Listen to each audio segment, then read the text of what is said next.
Hello, hello, hello, hello, hello, hello, hello. What's up, everybody? Welcome. Yes, thank you. No, let me introduce myself. Good morning, everybody. I'm your host, Silverback Benny, aka Uncle Benny, uh, aka Let's Get the Party Started. Um, man, I just wanted to. This is what I'm doing. This is what I want to focus on is journalizing stuff from day in, you know what I'm saying, and really uploading it to a stream. I always wanted to do this. Yeah, but I'm just jumping out there and whatever it leads me to, that's where we gonna go with it. So, just a little bit about me. My name is Benny. I just turned 50.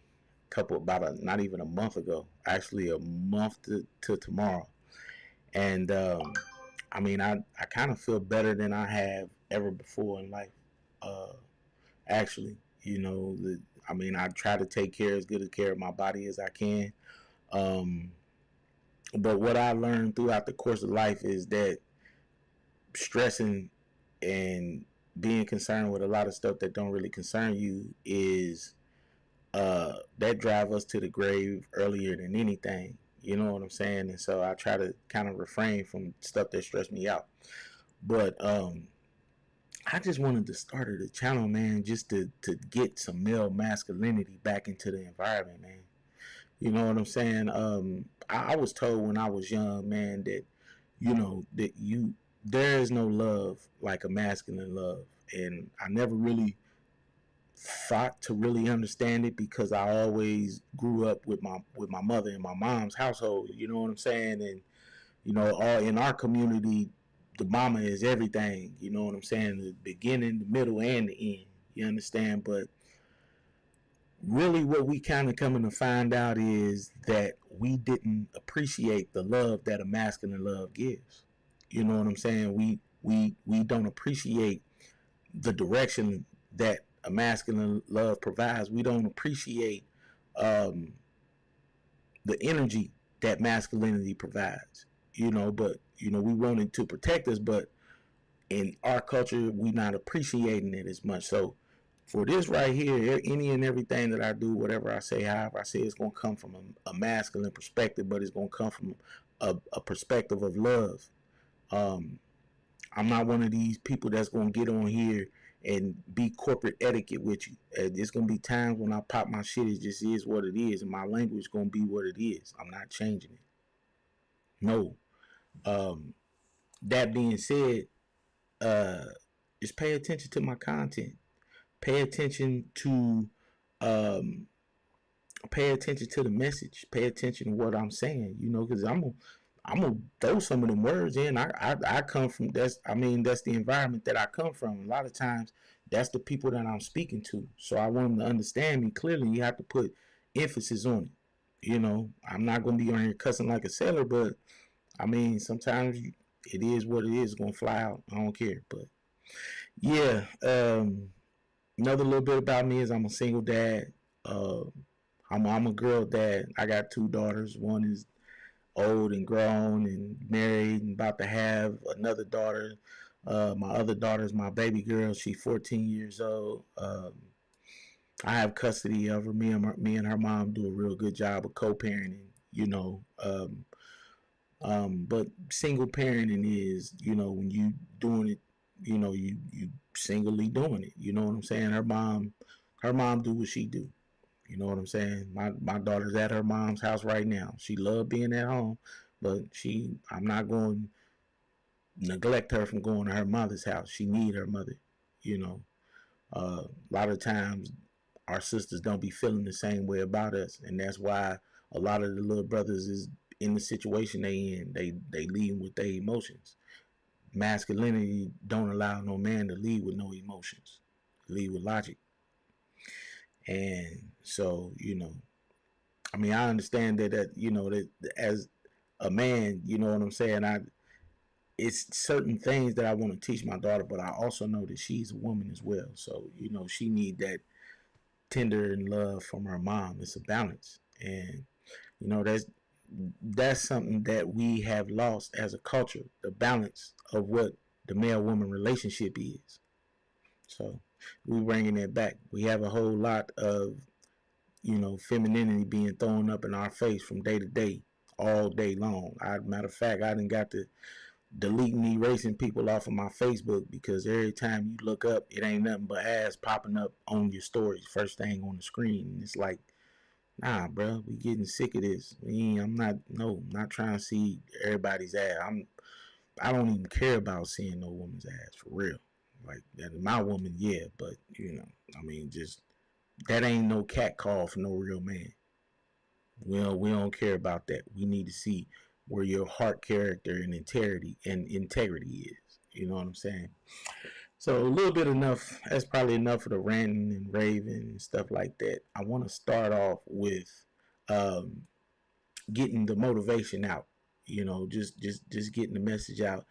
And what I want to start off with every day is with a little history, little Black history moment for whatever the day is and whatever the moment is. So let's slide on over to my web page and see what we got going on here. Okay. And this is AI, but if y'all know AI is just a volume. When you look up information, the information is going to be there. You can backtrack it, research it, or whatever. You know what I'm saying? But this is something that I have researched on Mrs. Crumpler. So I want to get off into it. On this day in Black history, February 24th, 1964, Rebecca Lee Crumpler became the first African-American woman to receive an MD degree, graduating from the New England Feminine Medical Journal. She later published a seminal medical text and cared for newly freed slaves after the Civil War.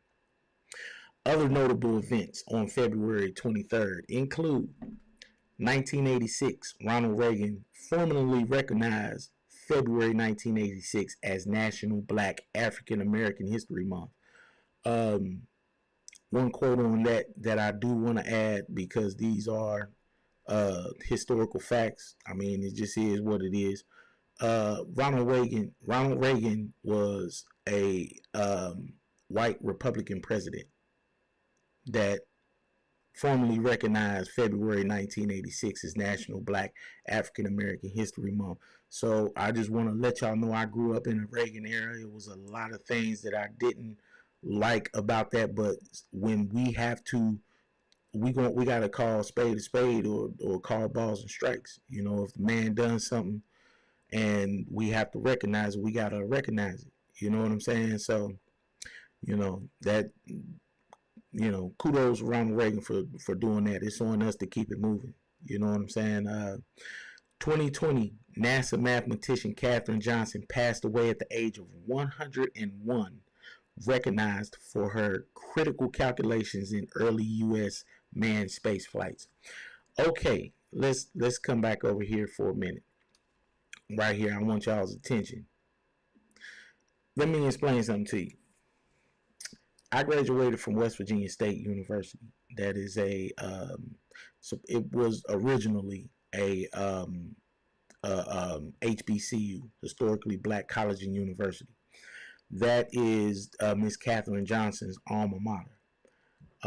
I had the privilege of meeting Miss Katherine Johnson before her passing, when they built the statue and commemorated her right in front of the building where I was doing my studies at. They have a statue out there of Miss Katherine, and I met her and I was able to shake her hand. And I knew at that time I was sitting in a moment in history, and being in the presence of someone that, being in the presence of someone who had that much significance on American culture. A lot of time, I ain't gonna say a lot of times, most of the time I'm gonna come at it from a Black perspective, because I'm a Black man. I have to speak for us. You know what I'm saying? Not for all of us, but I have to speak from our perspective. But Miss Katherine Johnson was very instrumental. I graduated in 2020, so when they commemorated her, I was there, and I just again I want to acknowledge uh, Miss Katherine Johnson for her contribution to the space program, the contribution to my school, and just us as Black people as a culture coming from where I come from down here in West Virginia, and you know, just doing what we do, put one foot in front of the next, and keeping it moving. You know what I'm saying? So again, blessings, bless up, Dr. Catherine, and bless up. So 1893, Daniel A. Payne, educator and Black first president of a U.S. college, Wilberforce University, passed away. 1811, Bishop Daniel Payne was born, later becoming the sixth bishop of the African Methodist Episcopal Church. In 1975, B.J. Brooks and Matthews were arrested in Pensacola, Florida, demonstrations over the killing of a Black motorist. So every day I just bring a little moment of history, and that acknowledges us as a people. So moving on from there, we want to take a look at sports. Just to give a little sports rundown. So starting off, we'll start with the NBA. And last night, the San Antonio Spurs beat the Detroit Pistons 114 to 103. Sacramento Kings beat the Memphis Grizzlies 123 to 114. And the Houston Rockets beat the Utah Jazz 125 to 105. In NCAA men's basketball, we had two top 25 matchups. One was University of North Carolina beating Louisville Cardinals 77 to 74, and another one we had the Kansas Jayhawks beating number 5 Houston Cougars 69 to 56. Let's see if we have any other thing that Sirianni. Okay, Eagles. Sirianni can't guarantee Browns' return. Well, ain't no guarantee that return. He about to get up out of there. That's what that is. Kiper's latest NFL mock draft projecting the entire first round ahead of the combine. Mel Kiper makes the case for Steelers drafting Ty Simpson. Wait a minute. Didn't the Steelers just draft that boy from Ohio State last year? Didn't they win a championship? Why is we going to come back the next year and draft the quarterback that got clobbered in the playoffs? But we just drafted a rookie last year who then sat behind Aaron Rodgers, and now that don't make no sense. That really don't make no sense. I mean, we understand the Mel Kiper, but yeah, that don't really make too much sense. Ooh, Detroit Pistons get heated after Cade Cunningham's offensive foul. Damn, let's see what happened. Hold up, let's see what happened. I don't know if I'm gonna get flagged or whatever. I might, but if I do, I do. If I don't, I don't. If I do, I just won't do it no more. All right, come on, let's go with the volume. ESPN and streaming on the ESPN app. All right, what happened? Starts with the dribble penetration. De'Aaron Fox doing a great job. Oh my goodness. Oh my goodness. Hey, listen, y'all. It has been a pleasure. I got to get off of this stream. I got to get to work. That's 15 minutes of work. I will tap back in with y'all. Holla. Hello? Michael. Yeah, can you hear me? Yeah, I can hear you. What's going on?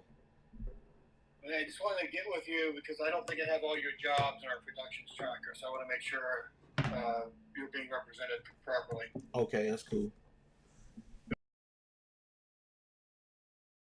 Bradshear, Terry, and Howell. So Bradshear is obviously the siding job still pending, and Howell needs for God gives him the death, but forget his name. Hold on, Mike.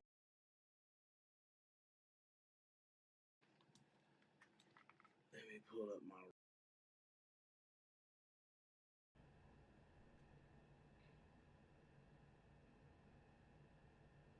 Hold on.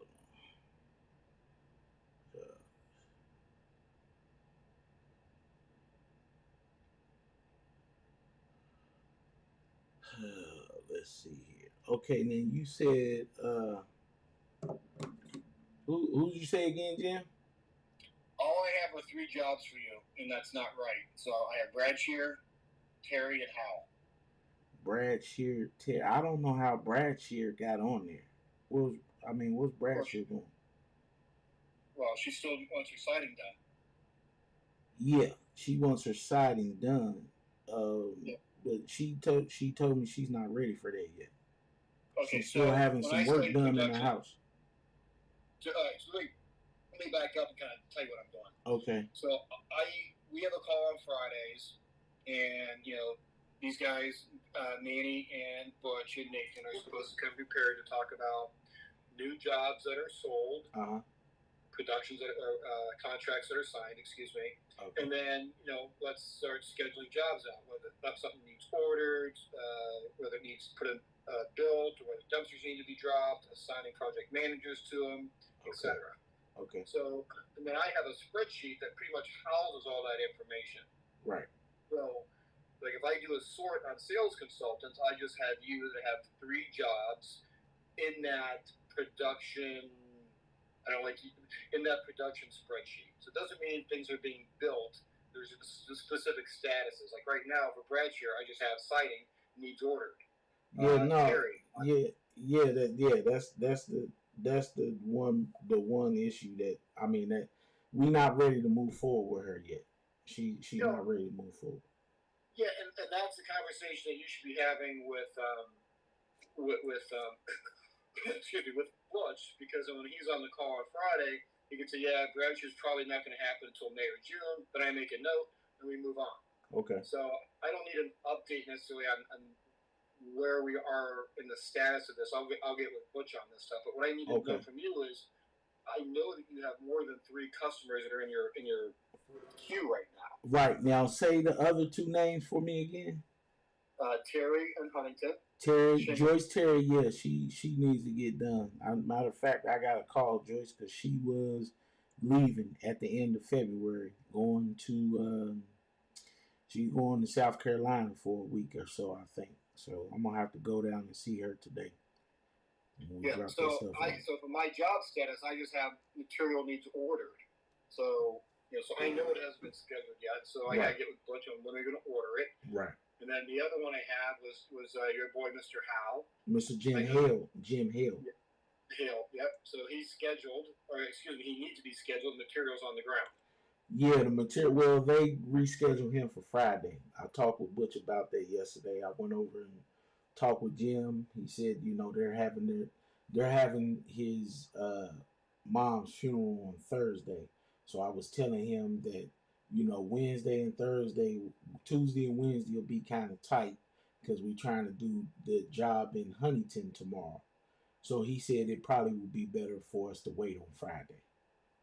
Okay, see that now you're gonna get a little angry, but this was discussed on. We went through a schedule for this week on Friday last week, right? And on Friday this week, the job that you're talking about getting pushed to. Yanni's crew is building another job for Nathan on Friday. Okay. So we can't unless he's got 2 crews, which I don't believe he does now. We can't do that job on Friday. Okay.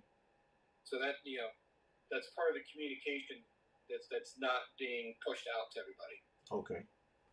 So I'm not trying to throw anybody under the bus. I'm just letting you know that we've already discussed. As an example, on Friday.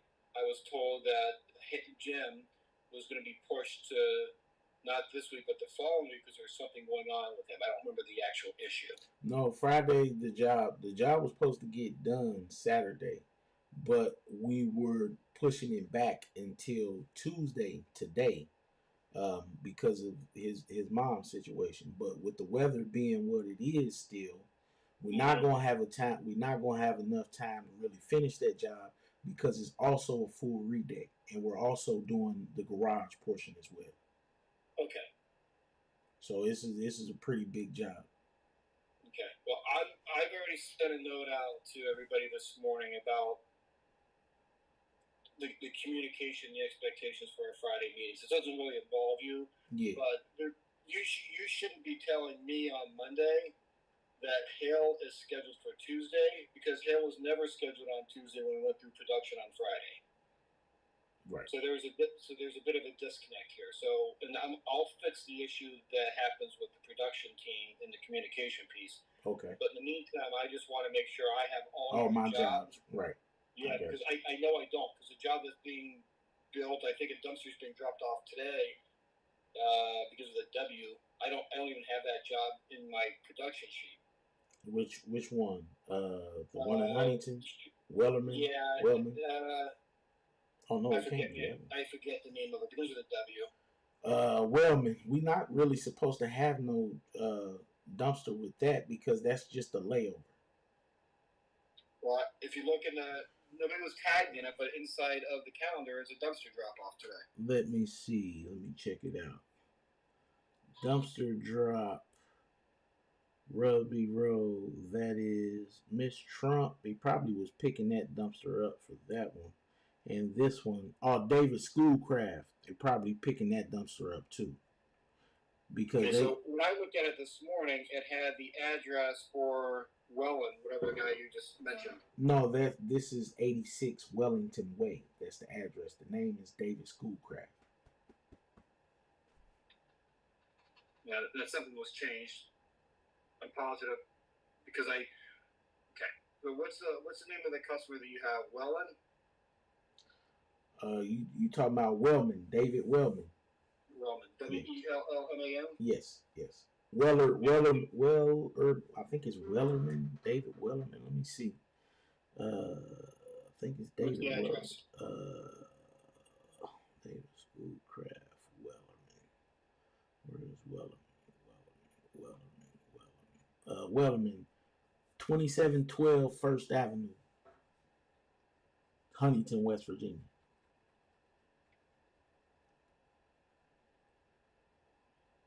Your job, is that shingle? Yes, it's a shingle job. All right, and the value? $7,500. Great. All right. Anybody else I'm missing? Yeah, this is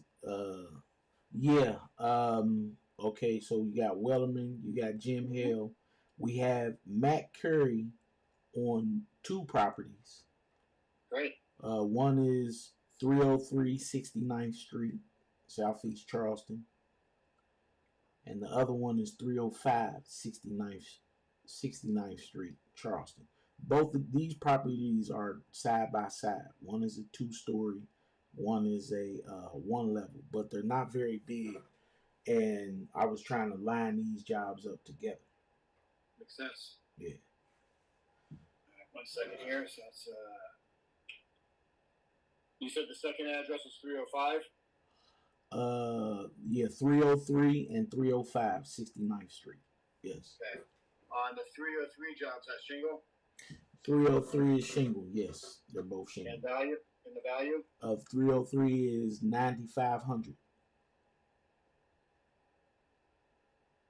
And on the 305 one? 305 is $5,760. Okay. And Matt Curry also has some repairs that he needs done on 1520 Lee Street. It's some soffit and like a little back porch that needs to be fixed. And like on here it says 0 value, but the value of that is $1,500. I don't know what's going on with the. You have a proposal in there for $1,500? Yeah, 16 is 15 or 1,600. Hold on, it's 1,600. Okay. But it says 0 on here, but the cost of the job is 1,600. He just didn't click the upgrade option. He clicked the shingle replacement, which was 0. Oh, okay. We gotta get that fixed. Yeah, he didn't put the other. Other is what it's up under is repairs, and he didn't click that. He clicked shingle replacement. Okay. So I got 3 jobs for Curry, 3 different addresses, and one's a soffit replacement for $1,600. The other 2 are shingles at $9,500 and $5,760. Correct. That's correct. All right. Anybody else? Let me see. Yes, Shannon Ford. Matter of fact, let me get this on over here. Shannon Ford, 316 Lee Street, Charleston.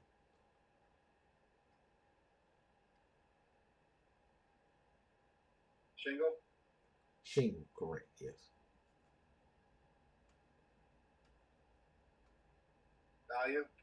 Value is 10,200. Okay. Anybody else? That's it for right now. Let me go ahead and move this job over to Shingle job to get that out of the way. But yeah, that's it for right now.